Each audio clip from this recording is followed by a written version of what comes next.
വെണ്ടയ്ക്കും തക്കാളിയും ഉരുളൻകിഴങ്ങും കൊണ്ട് ഒരു വറുത്തരച്ചൊരു കറിയാണ്. അപ്പോൾ ആ വെണ്ടയ്ക്കും തക്കാളിയും ഉരുളൻകിഴങ്ങും ഇതാ കഴുകി ഇവിടെ വൃത്തിയാക്കി വെച്ചിട്ടുണ്ട്. അതിലേക്ക് ഒരു മുറി തേങ്ങ ഇവിടെ ചിരകി വെച്ചിട്ട് അതിലേക്ക് പൊടികൾ ഉണ്ടാക്കണേ. പെരിഞ്ചീരകം 1/2 ടീസ്പൂൺ, മല്ലിപ്പൊടി 1 ടീസ്പൂൺ, മുളക് പൊടി 1/4 ടീസ്പൂൺ, മഞ്ഞൾപ്പൊടി 1/2 ടീസ്പൂൺ, ആവശ്യത്തിന് ഉപ്പ്. വറുത്തിടാൻ വേണ്ടിയിട്ട് ഓയിൽ വേണം, കടുക്, അത് വേവിക്കാൻ വേണ്ടിയിട്ട് ഒരു പാത്രം വെള്ളം, പിന്നെ നമ്മുടെ ഉപ്പേരിക്കുള്ളത്, അതിൻ്റെ കൂടെ ഉപ്പേരി ഉണ്ട്. ഉപ്പേരിക്ക് വേണ്ടി ബീൻസ് കഴുകി വെച്ചിട്ടുണ്ട്, അതിൻ്റെ ഒരു പച്ചമുളക്. അപ്പോൾ നമുക്ക് നമ്മുടെ കഴുകി വെച്ച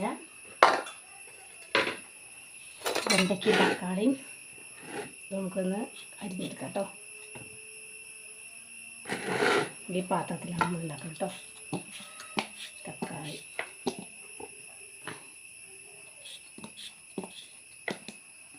കിഴങ്ങ്,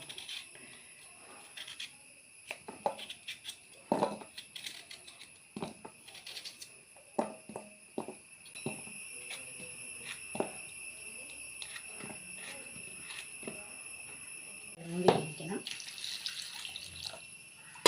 അത് നമുക്ക് വറുത്തിട്ട് അയക്കി ഇടണുള്ളൂ. നമുക്ക് അത് ഉരുളൻകിഴങ്ങ് വേവിക്കാം കേട്ടോ. അത് വേവട്ടെ. അപ്പോൾ നമുക്ക് നമ്മുടെ തേങ്ങയൊക്കെ ഒന്ന് വറുത്തെടുക്കാം കേട്ടോ.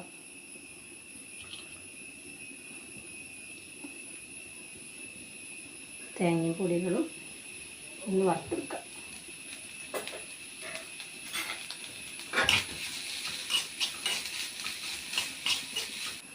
അതിലേക്ക് നമുക്ക് നമ്മുടെ പൊടികൾ ഇട്ടെടുക്കാം. മുളക് പൊടി, മഞ്ഞൾപ്പൊടി, മല്ലിപ്പൊടി, പെരിഞ്ചീരകം, പൊടികളൊക്കെ ഇട്ട് നമുക്കൊന്ന് ചൂടാക്കി എടുക്കാം. ആയി പൊടികളും തേങ്ങയൊക്കെ ഒന്ന് വറുത്ത് തേങ്ങ പോലെ ആക്കി വെച്ചു. നമുക്കത് ഓഫ് ചെയ്യാം. നമുക്കത് ചൂടാറാൻ വേണ്ടിയിട്ട് വെക്കാം. അതേ പാത്രത്തിൽ നമുക്ക് നമ്മുടെ വെണ്ടയ്ക്ക ഉണ്ടല്ലോ വറുക്കാം.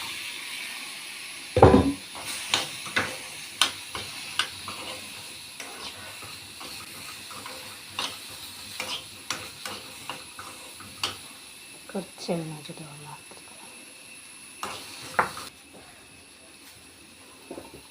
ആ വെണ്ടയ്ക്ക നേരെ നമുക്ക് നമ്മുടെ തക്കാളി ഉരുളൻകിഴങ്ങ് വെന്തത് തിളച്ചിട്ട് കൊടുക്കാം.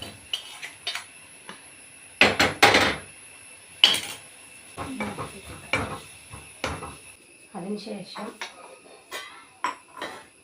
നമുക്ക് നമ്മുടെ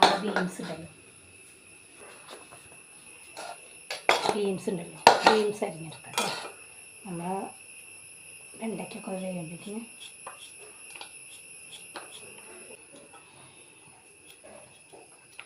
ഒരു പച്ചമുളക് കേട്ടോ.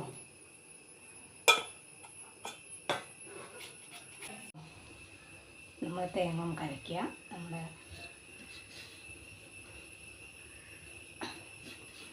തക്കാളി വേവിപ്പിക്കണേ. ചൂടാറി ഇവിടെ വെച്ചിട്ട് പൊടി മുളകും പൊടികളും തേങ്ങയൊക്കെ പാടെ കൂട്ടി വറുത്തത് കുറച്ച് വെള്ളം കേട്ടോ. നമുക്കിത് ഇരിക്കാൻ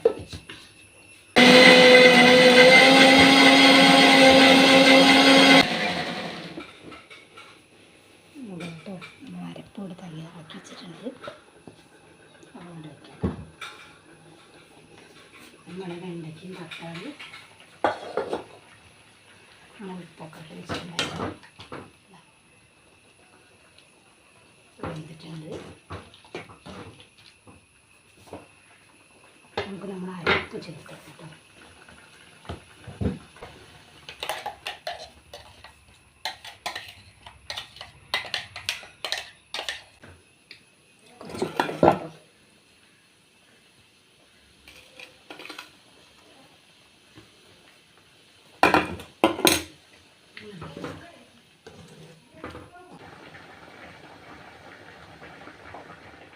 മാത്രം മതിയാവും. നമുക്ക് നമ്മുടെ കറി ഇങ്ങോട്ട് മാറ്റി വയ്ക്കാം. ഈ അടുത്തൊരു പാത്രത്തിൽ വെച്ചിട്ട്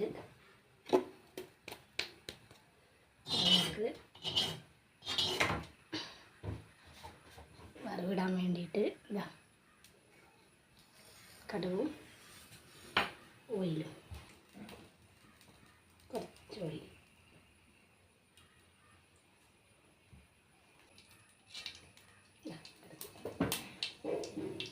പിന്നെ കടുക് ഇവിടെ പൊട്ടിയത് തളിച്ച് തരാം.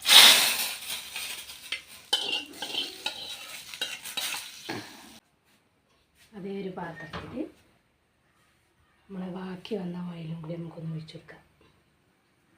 ഉപ്പേരി ഉണ്ടാക്കാൻ വേണ്ടിയിട്ടാണ്. ബീൻസ്, കടുക്,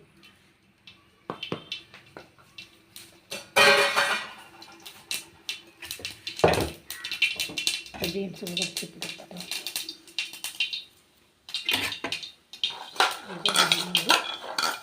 ഉപ്പിട്ടത് വേണ്ടിയിട്ടാണ് നമ്മുടെ ബീൻസ്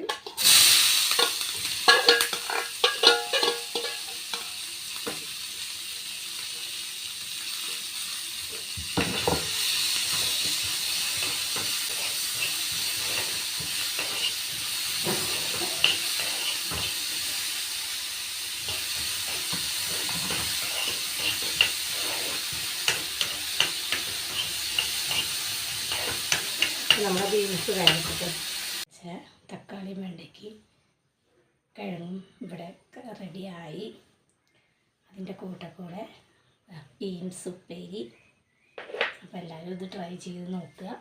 ഇഷ്ടപ്പെട്ടെങ്കിൽ ലൈക്ക് ചെയ്യാനും ഷെയർ ചെയ്യാനും സബ്സ്ക്രൈബ് ചെയ്യാനും സപ്പോർട്ട് ചെയ്യാനും മറക്കരുത്. അപ്പോൾ അടുത്തൊരു റെസിപ്പി ആയിട്ട് വീണ്ടും വരാം. അതുവരെ എല്ലാവർക്കും ബൈ.